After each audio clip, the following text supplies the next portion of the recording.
Literally, whenever you feel it.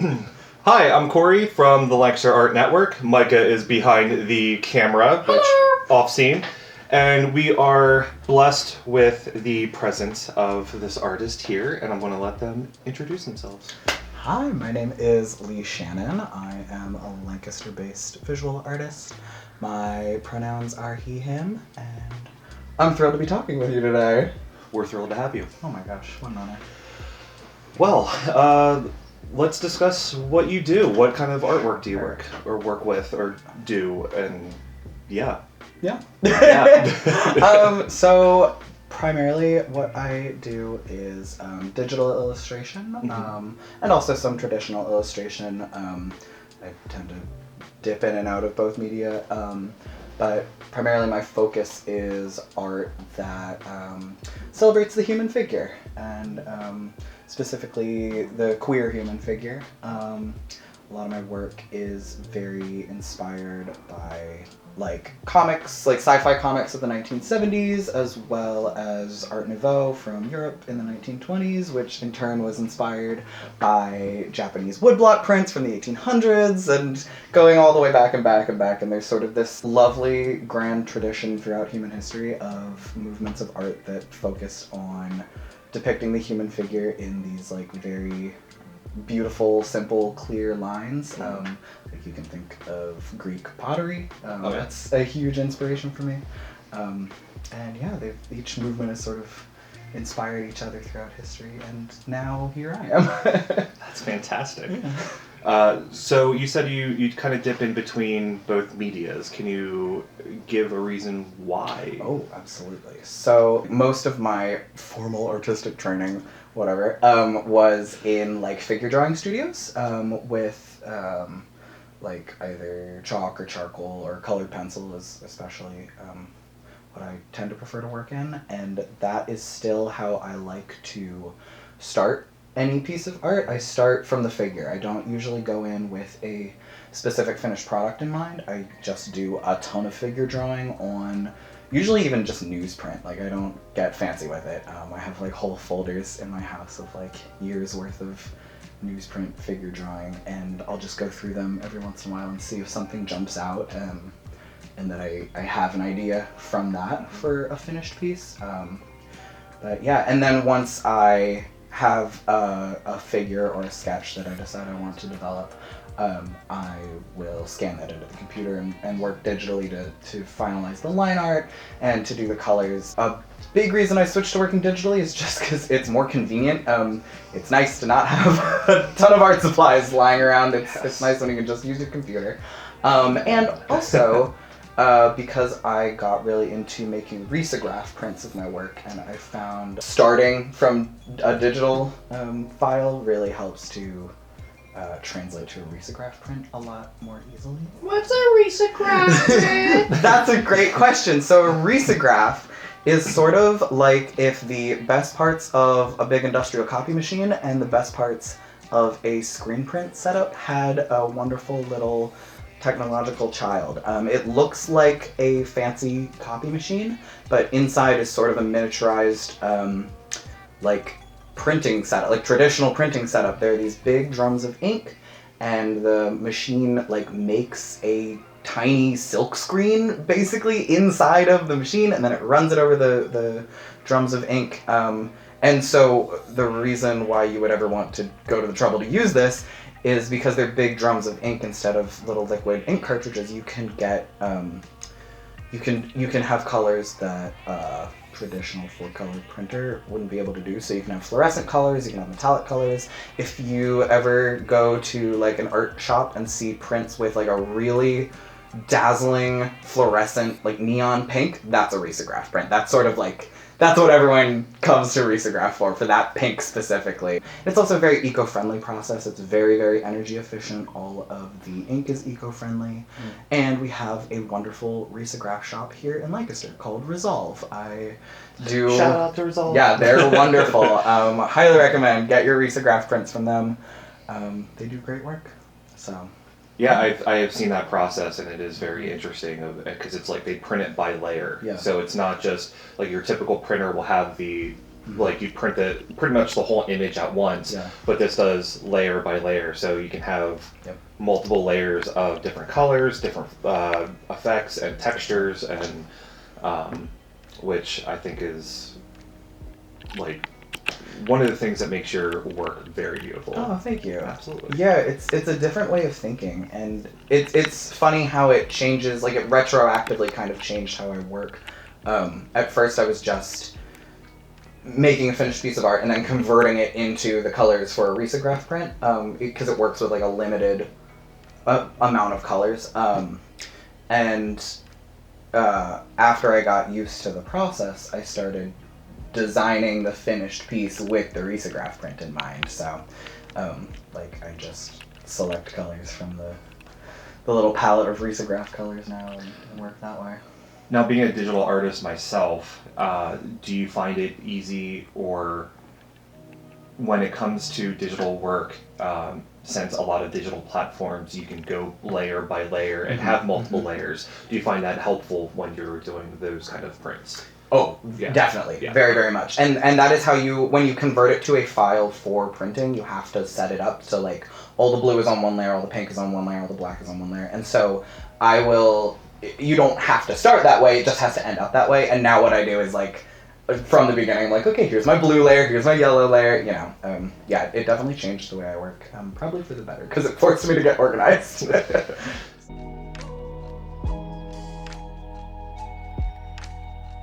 Can you give us a little bit of a background of where you started and to where you are now, as far as you talked a little bit about your influences, but let's go into the start of your artist journey to where you currently are. From the very beginning. Yeah, I guess growing up, I was a very shy kid. You wouldn't know it now. But as a kid, I didn't make friends super easily, but I was interested in like crafts and arts and all kinds of creative things, and I was never paying attention in school, and so I would like draw in my notebooks instead of participating in math class. And Same. And turns out if you do enough of that, people will notice and will be somewhat impressed. And so I found out very quickly that a good way to like, you know, have people, you know, have something to talk about, have something interesting about myself was to learn to draw. And then I found that I couldn't stop. And I guess when I got to high school, I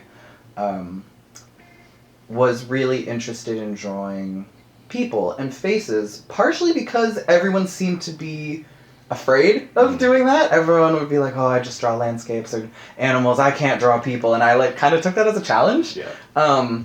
And got pretty decent at it and really fell in love with like just drawing the body, I guess. And it started out as portraiture, but you know, expanded to just drawing humans. I don't know. That's what I care about. You know, that's what's interesting to me as people, and so that's where my focus landed.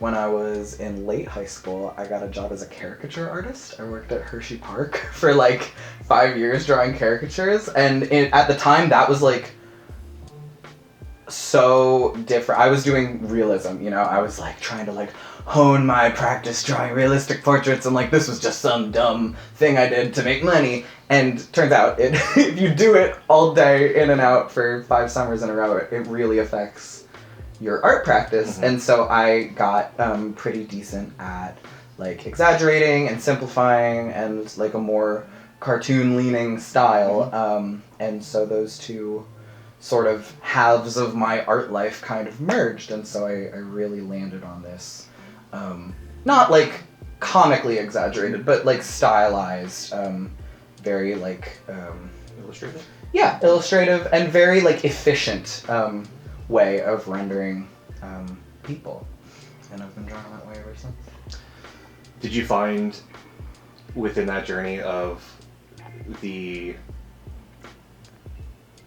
conflict of when you are drawing and when you are painting, the like you're so used to being like realism, mm-hmm. and then like but like the things that you're producing tend to like that switch in your brain, like speaking from my experience and everything, it's like there's sometimes where I'm just like I try to draw something that's very stylized or illustrative, and then like but there's something in my brain where it's just like, but it doesn't look realistic or something, and then so like I get frustrated. Have you experienced that going through all of that, or was it just kind of since with the caricature it was mostly I think the like caricature way of working, because truly that's like because I was doing it every day all summer for like years on end, that ended up being the primary way that I was doing art. You know, like I would be drawing for school and for fun, but like, you know, you're doing like hours of this every day, and so it sort of leaked into my art practice, whether I liked it or not. It just like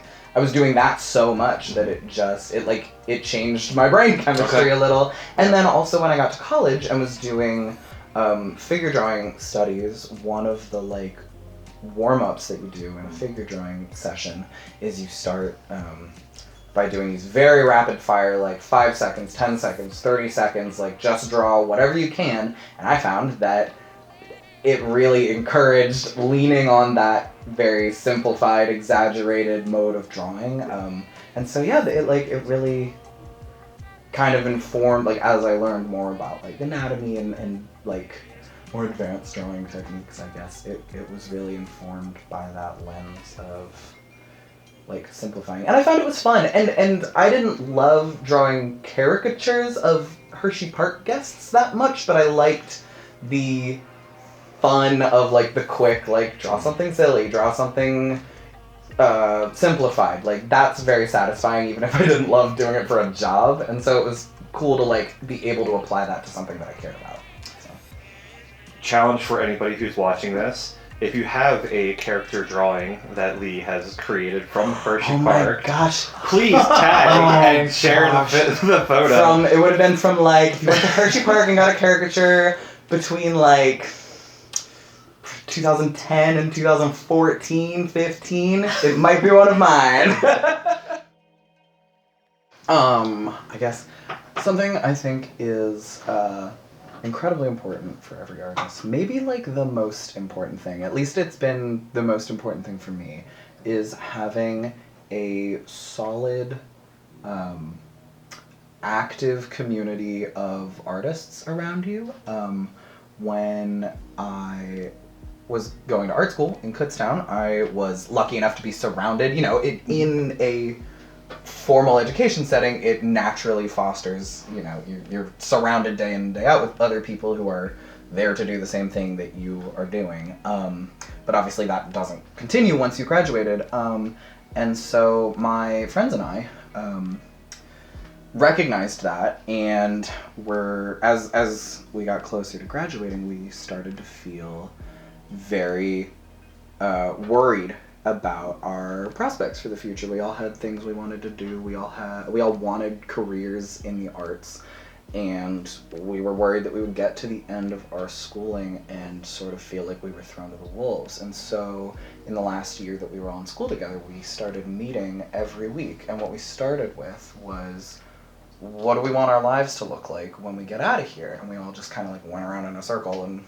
said what we wanted. And it was all, we were all there for different things. You know, some of us were graphic designers, some of us were photographers, some of us were educators, painters, illustrators, you know, we had a little of everything. And so everyone's goals looked very different, but we all became very intimately familiar with everybody's goals and what each of us would need to do to achieve those. And so it kind of became this like weird little artist support group.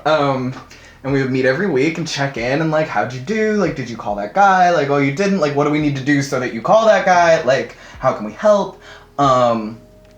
And it worked, more or less. It was great, you know, like not everybody ended up exactly where they wanted to be, but we all ended up in a place that we felt good about.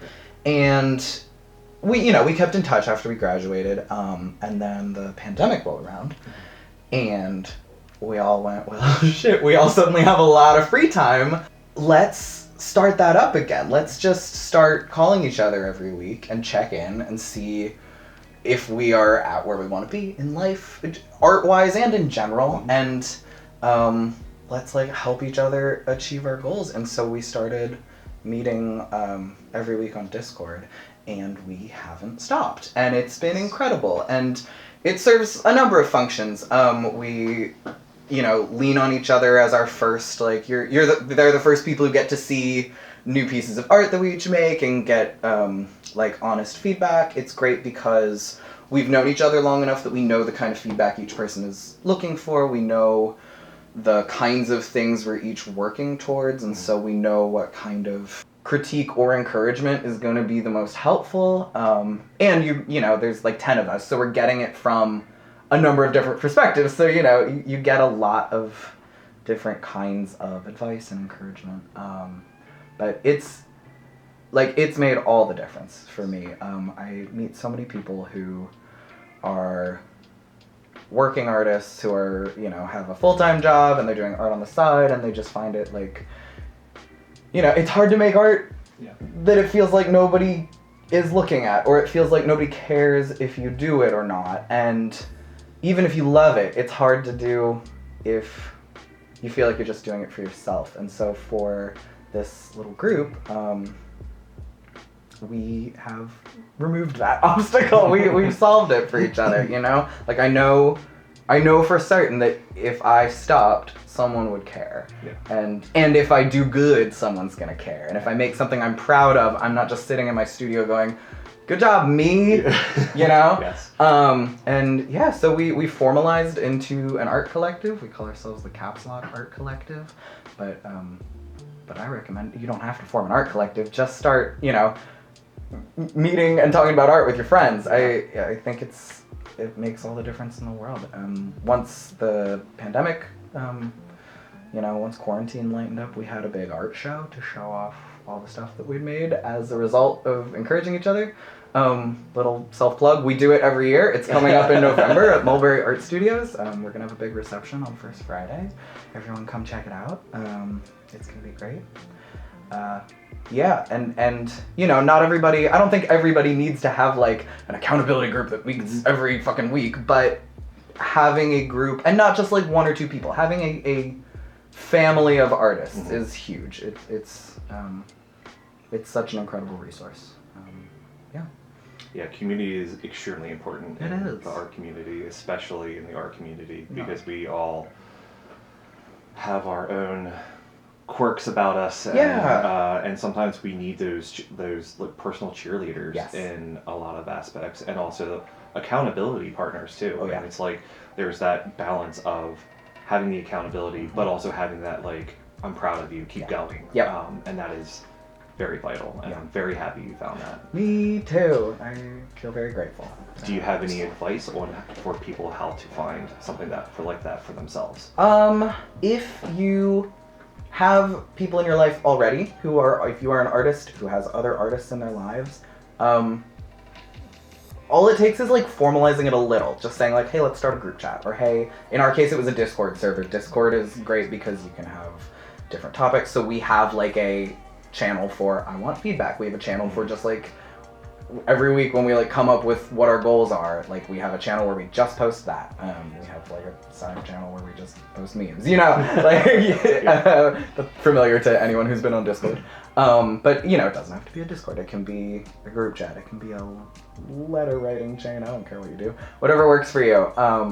But having it be something that you're writing down, not just something you're talking about, something that like there's written evidence that you can come back to, I think is the thing that takes it from just a nice idea to something that's actually happening. And involving a couple people. Like I've tried to have, like accountability partners before, like good friends, And when it's just the two of you, if one person can't make it, it's like, well, okay, we'll get around to it, I guess. Yeah. It's nice. We have enough people that if like one person has to not be there for the week, the rest of the group goes on. So. So if somebody is looking for, is really craving critique, but they don't have a group yet, what would you recommend? Should they find that group first and then ask for critique, or where does somebody go who doesn't have that community immediately around them to get the kinds of critique that they need? Well, I promise this is not. I promise this wasn't a setup. The cool thing about Lancaster is we have a great thing called the Lancaster Art Network. No way! That's a really lovely collection of artists at all levels of professionalism, and something that I really have enjoyed about being involved in the Lancaster Art Network is there's no sense of competitiveness. There's a real sense of we are all there to encourage each other and support each other, and it's a hugely diverse range of the kinds of art that people are doing. Like I think it's very valuable to have people in your life who are making similar art to you, and I think it's also incredibly valuable to have people who are making kinds of art that have nothing to do with you. My best friend is an installation artist, and her art and my art have almost nothing in common, and that's a good thing. I think we give each other really salient critique because we're thinking about things in different ways. And so, yeah, try the Lancaster Art Network. I bet you will find people there who would love to give you sound critique or maybe form an accountability group. Nice. Yeah, and I feel like you said, having somebody who has vastly different art from you is also inspiring, because seeing something that like, wow, you created that, but then like I want to do maybe something similar but in my own style, and it's amazing to see that kind of like that conscious stream of like creativity is really interesting to see. So what do you do if you are trying to create a community around you and somebody is not a good fit? Oh man, good question. That's a great question. We, my specific art collective, Caps Lock, has been lucky enough that we haven't really encountered this problem, I would say. We do have, like, I mentioned there's 10 of us. Not all 10 of us are on Discord every week. There's different levels of people being involved. But that hasn't usually, like, that doesn't stop us from considering that we're all involved. I don't know. I don't know if I have good advice for that, I gotta be honest. Pick them real carefully. Yeah, I mean, we got lucky because we were all friends first, and it was something that we decided to do for each other because we had already had a long history of friendship, and so we all kind of knew how to resolve conflicts within ourselves, amongst ourselves if it ever came up. And there have been conflicts, you know, it's not like it's all singing and dancing. We run an art show, and if anyone's ever tried to run an art show, sometimes there's conflicts. But, you know, at the end of the day, we all are working towards the same goal, and so doing it as a group usually means there's not one person with, like, too much ego involved. And I think something like that, when you either start a group or you're part of a group, those kind of things flesh out very quickly on what a person is expecting out of their support group versus, and like the give and take. There's, not self-plugging, there are plenty of people in the Lancaster Art Network that are, in a way, art voyeurs, where they see everything. They might not talk, they might not be as interactive, but they see the events, they see the conversations that are going on, they see the things that are happening within the community, which is completely fine and valid and accepted. But it's one of those, like, if they are, you know, maybe they're just not that person to be part of those kind of conversations, or you know, and some people sometimes are just busy. But I think it also takes a honest communication on both parties of what you're expecting out of the group and out of the people. And if that is not happening. And a lot of it comes, I think, with coming out to a win-win solution where it's like, okay, well, if I'm not getting the feedback that you are respecting, like what can I do to do that? Or if that is not something that I can provide, then it is just, we're going to, you know, remain friends or remain cordial, that kind of thing, but then not have that in the group. Yeah, for sure. Yeah, I guess I would say, like, if you're getting together some kind of, like, accountability, like, public accountability group, like, from the outset, establish boundaries and establish consequences for breaking the boundaries. Yes. You know, just like anything, just like having a D&D group or any other public group, you know.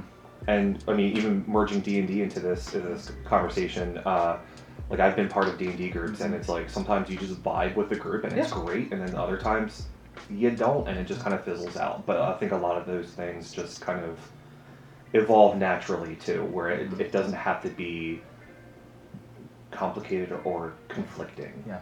Also, shout out to Troll Market. Come play D&D here. For having us in a beautiful space. Yes, this is the war room of the Troll Market. You can rent it out and play D&D or do interviews like we are doing. Oh my gosh. When This is going to not have anything to do with what I just talked about. Don't be afraid to draw what you actually want to draw, and don't be afraid to draw about queerness, or draw about sexuality, or don't be afraid to draw subjects that you are still worried about or still figuring out. Turns out that's a great way to help you figure stuff out. I learned a ton about my own self by drawing people who looked like me and drawing people who loved like me, and thought that it would be stressful, and it actually worked a lot of shit out. I love that. Cool. Perfect. Thank you. Yes, thank you. Thank you. And so at this point, let's get some B-roll. Oh my gosh. Okay.